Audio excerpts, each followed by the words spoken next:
It was supposed to be just another brisk autumn morning. I remember it well, not because something tragic happened, but because something truly beautiful began. I was sitting on a bench in the corner of Bellevue Square, sipping cheap coffee from a paper cup, reviewing supplier invoices on my tablet. The air was crisp, the leaves golden, and people passed by in coats, lost in their own lives. I didn't look like a millionaire, let alone a man who had once lived in the back of a laundromat. But that's where I had started, selling refurbished phones out of a shoebox while sweeping floors for rent. 10 years later, I owned a supply chain software firm valued at just over $90 million. But that morning, dressed in a hoodie and jeans, I was just another guy in the park trying to catch a moment of peace before another boardroom war. And then I heard it. A faint, broken sob. At first, I thought it was a pigeon. Ridiculous, I know. But when I turned my head, I saw a little boy, maybe 4 or 5 years old, sitting alone on the edge of the fountain. His face was red and wet, with tears. His jacket was halfway off, and his shoelaces untied. He looked abandoned. I instinctively stood, but I didn't get far. She reached him first. She came running from the far end of the square, wearing a simple beige coat and a knitted scarf that looked handmade. Her shoes were scuffed, her cheeks pink from the cold. There was nothing flashy about her, no designer label, no fake lashes, no curated selfie expression. Just kindness. She crouched beside the boy and gently placed her hands on his shoulders. "Hey there, sweetheart. Where's your mommy or daddy?" Her voice was so soft I almost didn't hear it over the hum of the city. The boy couldn't speak, just shook his head, hiccuping through his cries. The woman smiled and sat right on the cold stone beside him, pulling off her scarf and wrapping it around his shoulders. That moment, it froze time for me. I had seen thousands of people walk past suffering. I had done it myself. But she didn't hesitate. No camera, no audience, just genuine concern. I stepped closer, but stopped myself. I wanted to observe. This more than interrupted. She pulled a tiny juice box from her bag, probably her own lunch, and handed it to him. He grabbed it with trembling hands, still sobbing. She opened it for him, wiping his face with her sleeve. That simple act of care, unrehearsed, unselfish, made something stir in me that business, money, and power never had. After a moment she turned, looking around for help. That's when our eyes met. She hesitated. I think she was afraid I might misunderstand. So I walked over slowly, my hands raised. "Hey," I said, nodding. "You're not his mom, are you?" "No, I just found him here. He was all alone." I knelt beside them, the boy now a little calmer, still sipping his juice. I reached into my pocket and pulled out my phone, dialing a number I never thought I'd have to use. My personal assistant, Angela. "Angela, there's been a situation. My son, Liam, he got away from the nanny. Call the security team. We're at Bellevue Square. Send them now." The girl's eyes widened. "You're his father?" I nodded slowly. "Yes. Thank you for helping him. You probably saved his life." She shook her head. "No. I just saw a child crying." "I know," I replied, voice low. But no one else did anything. Before I could say more, black SUVs arrived, and 2 bodyguards approached. The girl immediately tensed, almost protective of Liam. I liked that. She wasn't intimidated. "It's okay," I said. "They're with me." The guards took Liam gently, wrapping a blanket around him and checking him over. The girl rose to her feet, brushing off her coat. She looked uncertain, like she didn't belong anymore. "What's your name?" I asked. She hesitated. "Elena." "Elena," I repeated. "You didn't just help a child. You reminded me what humanity looks like." She gave a shy smile. "It was nothing, really." "No, it was everything. That evening, back in my penthouse, I sat at the window with Liam asleep on my lap.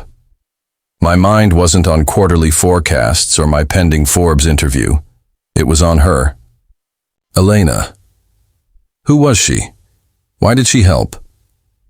Something in her eyes haunted me, like she was carrying the weight of the world but still found room in her heart for someone else's child. I asked my assistant to find her. Angela raised an eyebrow. Should I run a background check? No, just find out where she works. I want to send her something. Angela nodded, though I could see the question swimming in her expression. What I didn't tell her was this. I had everything a man could buy. Private jets, Swiss accounts, boardroom influence. But none of it had ever made me feel what I felt in that moment watching Elena give a scarf to a crying child. For the first time in years, I wanted to know someone not because of what they could offer, but because of who they already were. The next morning, I walked into a downtown diner. It was small, outdated, with chipped counters and a broken neon sign that read, Jenny's Place. And there she was, Elena, behind the counter in a faded pink apron, pouring coffee for an elderly man who clearly didn't have enough change for a tip. She smiled anyway. I waited until she glanced up and saw me. Her eyes widened in surprise. I didn't think you'd remember me, she said. I haven't stopped thinking about you. That's when everything changed. I didn't expect to feel nervous. But as I stood inside Jenny's Place, the warmth from the old diner heaters didn't stop the chill of uncertainty creeping into me. I wasn't here as a CEO, a millionaire, or a man who had just secured an international merger. I was just me. And there she was, Elena, moving with grace between tables, balancing plates, smiling gently at tired eyes and hungry hearts. She looked up, spotted me, and for the briefest moment, her steps faltered. Then she approached, wiping her hands on her apron. You found me, she said softly, a mixture of surprise and caution in her voice. I nodded. I wanted to thank you. Properly. She tilted her head. That wasn't necessary. It was, I said, and meant it. We sat in a booth near the window. She brought me coffee. No questions asked. No sales pitch. No smile meant to impress. Just genuine kindness. This is where you work? I asked, looking around. She nodded. Since I was 17. I tried to process that. She couldn't. Be older than 23. What about school? I asked. Her fingers curled slightly around her coffee mug. Dropped out after high school. Mom was sick. Bills had to be paid. I saw the same strength in her that I'd seen in the square. Quiet resilience, no self-pity, just facts, delivered with the calm only hardship can teach. And now? She smiled faintly. Mom passed 2 years ago. Since then, it's just been about surviving. Her words hit something inside me, something raw, familiar. I hadn't told many people, but my own story had a beginning, not unlike hers. I used to live in a supply closet, I said suddenly. At a laundromat, slept on folded towels. She blinked. You? I nodded. Started refurbishing broken electronics. Sold them online. Slept 3 hours a night. Ate instant noodles for a year straight. Her eyes widened, and I saw the shift. The moment she realized I hadn't always been who I was now. So what changed? She asked. I smiled. One day, I walked into a convenience store and saw a guy struggling to pay for diapers. Something inside me said, you're either going to die broke or live with purpose. I walked out, built a team, got a second job, and created a platform to connect tech suppliers in real time. It took off. That simple? No, I laughed. It was hell. But it started with a decision. Elena looked out the window, her face thoughtful. I think we all wait for a moment like that. I saw it then. Not just a good heart, but intelligence, awareness. The kind that didn't come from books, but from watching life closely. You ever think about leaving this place? I asked. All the time, she said. But who's going to take a waitress seriously? I would, I said, surprising even myself. She looked at me. Really looked. And for the first time, I didn't see someone looking at me as a millionaire. I saw someone looking at me as a man. I came back every day that week. I learned Elena had dreams. She wanted to run her own cafe someday, somewhere cozy where people felt seen, not just served. She read business books between shifts, kept a notebook of ideas under the counter. She once sketched an entire menu on the back of a receipt. One night I asked if she'd like to come to dinner with me. She hesitated. Why? Because I like your mind, and I want to hear more of your ideas. She smiled. I can't afford anywhere fancy. You don't have to. It's my treat. I don't take handouts. Good, I said, because this isn't charity. It's curiosity. We ended up at a quiet bistro on the edge of town. She wore a simple navy dress borrowed from her neighbor. She kept tugging at it like it didn't belong on her. But to me, she looked radiant. Not because of the dress, but because she carried herself like someone who had earned every inch of dignity. Over dinner, she told me about her mother's struggles. The night she sat by her hospital bed, working on ideas for a better life. How she once built a mock budget for a food truck using a broken calculator. She didn't realize it, but she was a natural strategist. She could break down costs, understand market gaps, identify emotional triggers in customer behavior, all without ever attending business school. Have you ever thought about doing this for real? I asked. Every day, she said. But dreams are expensive. I leaned forward. What if I helped? She froze. What do you mean? I don't want to buy you anything. I want to invest in your idea. She blinked, overwhelmed. Why would you do that? I paused, then said, because someone like you helped my son without asking for anything in return. And because the world needs more cafes run by people like you. Elena stared at me. I don't even know how to begin. I smiled. You just did. Over the next few weeks, we met after her shifts. She brought notes, spreadsheets, even hand-drawn branding concepts.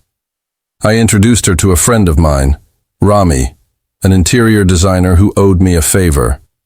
He offered to help design her dream cafe. Elena nearly cried when she saw the first mock-ups. We found a location, an old bookstore, that was closing down. She walked through it like a child in a candy store, already imagining where the counter would go, the menu chalkboard, the community bookshelf. But one night, she stopped returning my calls. I showed up at Jenny's place and found her packing. Up after hours, her eyes were red. What happened? I asked.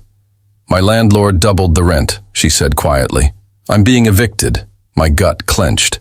Why didn't you tell me? Because I don't want to be someone who always needs saving. You're not, I said.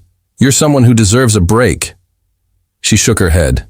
No, I need to fix this myself. I admired that about her, her pride, her fire. But I also knew pride could keep people stuck. So I left her alone. For 2 days. Then I came back with a proposal. Elena, I said, placing a folder on the diner table. This is a business contract. I become a silent investor. You own 70% of the cafe. I take 30%. You keep full control. She stared at it. Why are you doing this? Because I believe in you. Her hands trembled as she took the folder. And if I fail? I smiled. Then we learn, and you try again. She looked at me, eyes brimming. You're the first person who ever said that to me. I didn't know then that those words would change both our lives, but they did. Because sometimes the right help at the right moment doesn't just lift a person up, it launches them. 3 months later, the soft glow of sunrise bathed the windows of a little corner cafe in the heart of town. It was called Second Chances. That was Elena's idea. She said the name reflected everything she stood for. Hope, grace, And the belief that no matter how broken your beginning, you could still write a beautiful ending. Opening day felt like a festival. Neighbors came in flocks, drawn by the warm smell of cinnamon, roasted beans, and Elena's reputation. Everyone in the neighborhood knew her, not as the girl who waited tables, but the woman who listened, cared, and remembered your story even if you forgot hers. I stood in the background, unnoticed, sipping the best cappuccino I'd had in years. She worked the floor like an artist, pouring drinks, chatting with children, wiping tables with grace. She had hired 3 local teens, all dropouts. One of them, Kyle, had once been caught shoplifting at the convenience store. Elena didn't flinch. "He's not bad," she'd said. "He's lost, and I know what lost feels like." By weeks, and Kyle was coming in early just to mop the floor before anyone arrived. But the real test came with the storm, not a metaphor, a real one. It happened 10 days after opening. A freak lightning storm knocked out half the city's power grid. Major. Intersections failed. Roads were blocked. Shops closed early. Everyone was panicked, everyone except Elena. When I arrived at Second Chances, the cafe was lit with candles. The smell of soup filled the air. People had gathered inside. Homeless men, stranded mothers, soaked delivery, drivers. She had opened the doors and started handing out free meals. "You can't give everything away," I whispered to her as I pulled her aside. "You just started." She looked at me, calm and firm. "This is what the name means. Second Chances, remember?" I couldn't argue. I'd built companies. But she was building a legacy. And sometimes, legacy begins not with profits, but with purpose. 2 weeks later, a photo went viral. It showed Eleanor kneeling beside a little girl with a scraped knee outside the cafe. In the photo, she was tying a ribbon around the child's ponytail and smiling like the world wasn't burning. The caption read, "I didn't believe in kindness until I met this woman." The post blew up. Media called. Bloggers wrote think pieces. Even a daytime talk show invited her to appear. But Elena, she turned them all down. "I didn't open a cafe to be famous," she said. "I opened it to make people feel like they mattered." Yet the attention brought problems. A major cafe chain moved in just 2 blocks away. Big marketing, discounts, flashy interiors. They even sent agents to offer her staff better wages to leave. Elena didn't fight them with ads or counter discounts. She fought with humanity. She made time to sit with customers. She knew the names of their children, their pets, their illnesses. She hosted poetry nights, single-parent brunches, even a Sunday supper for veterans. One evening, she told me something that stuck in my heart forever. "I'm not just selling coffee," she said. "I'm offering shelter in a world that forgets people." It was working, not because she outspent them, because she outloved them. But love, unfortunately, doesn't pay all the bills. By the 5th month, profits were tight. Rent had gone up. Her espresso machine needed replacing. And I noticed she had stopped buying lunch for herself. I offered to cover the cost. She refused, so I did something else. I invited her to a business pitch event, quietly pulled some strings. Told the panelists there was someone they had to meet. She didn't know until we walked into the hall. Her jaw dropped. "I thought we were just going to dinner," she whispered. "We are," I smiled. "Right after you win them over." She stepped onto the stage with trembling hands. But then she did something I hadn't expected. She didn't pitch the numbers. She told a story about her mom, about the hospital nights, about meeting me, about believing in people even when they didn't believe in themselves. By the time she finished, the entire room was on its feet. She secured 2 investors that night, silent partners like me, each offering small capital in exchange for a portion of the second location she was now planning. Elena cried in the parking lot. "I never thought." "This would be my life," she said. I touched her shoulder gently.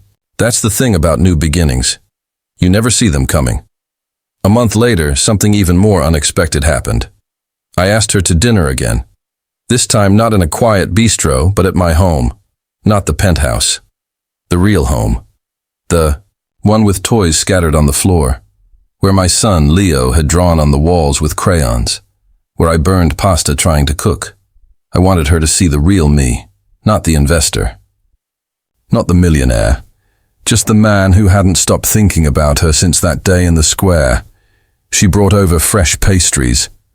I made her laugh. Leo ran into her arms like he'd known her forever. And that night, as we sat on the balcony, watching the stars, I asked her quietly, "Elena, what would you do if you had everything you ever dreamed of?" She looked at me and said, "I'd still be here, with people, with stories, with purpose." Then she looked at me.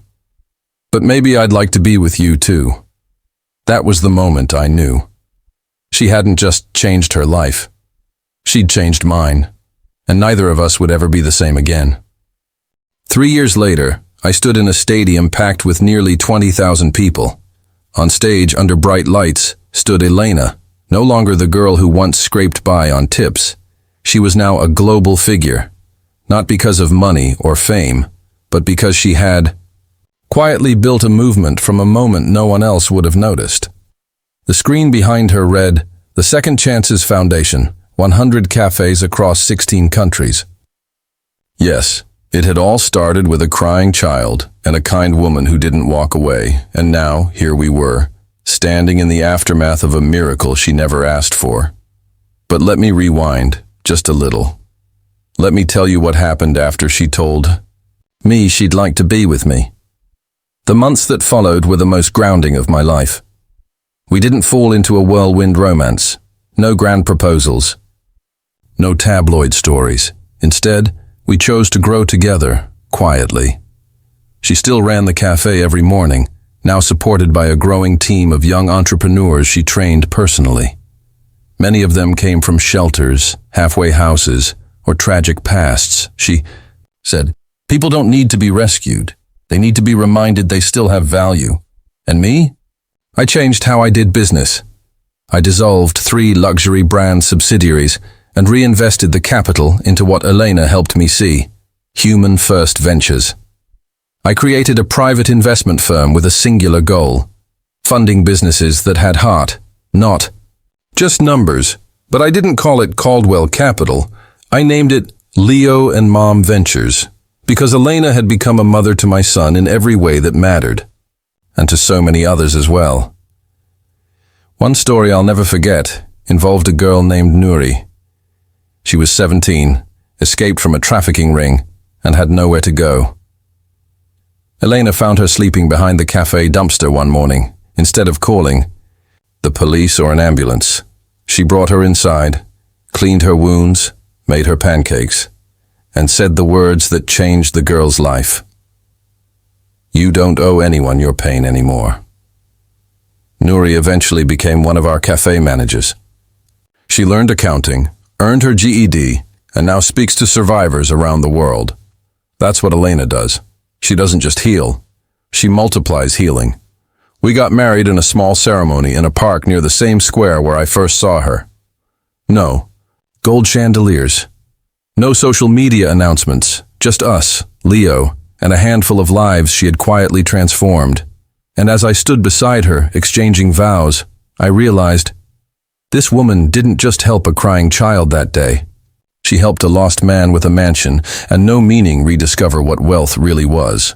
The foundation was her idea, not mine. She said, "One cafe in each city where people feel forgotten, where meals are paid forward, not priced high, where art is welcome and kindness is currency." I funded the first 10 investors followed, then governments. Soon, there were cafes in war-torn neighborhoods, rural towns, refugee zones. Each one was staffed by locals, trained with the model Elena created herself. We weren't building businesses, we were rebuilding dignity. She once asked me, "Do you miss your old life?" I laughed. I didn't have a life. I had an income. She smiled, that soft, knowing smile of hers. I had all the money in the world, but she made me feel rich. not because she praised me, but because she believed in me. That day in the stadium, as she finished her speech, the entire crowd stood in silence, some with tears, some with hands over hearts. She didn't end with a pitch or applause line. She ended with this: "If you ever feel small, unseen, or insignificant, remember this. You may not have $1 billion, but a single moment of compassion might be worth more than that. Because someone out there, who you didn't know was watching, might change the world because of it. I was that someone, and now we were changing the world, together." Epilogue today, Elena teaches at a university once a month. She teaches compassion in leadership. It's not a course, it's a movement. Leo? He's thriving. He wants to be a teacher someday, or maybe open his own Second Chances Junior cafe in space, as he says. And me? I'm not just a millionaire anymore. I'm a man who measures success not in dollars or shares, but in lives touched. And it all began with a woman, pure and innocent, kneeling beside a crying child in a square, not knowing the ripple she would start, not knowing I'd been watching, and that I would never look away again.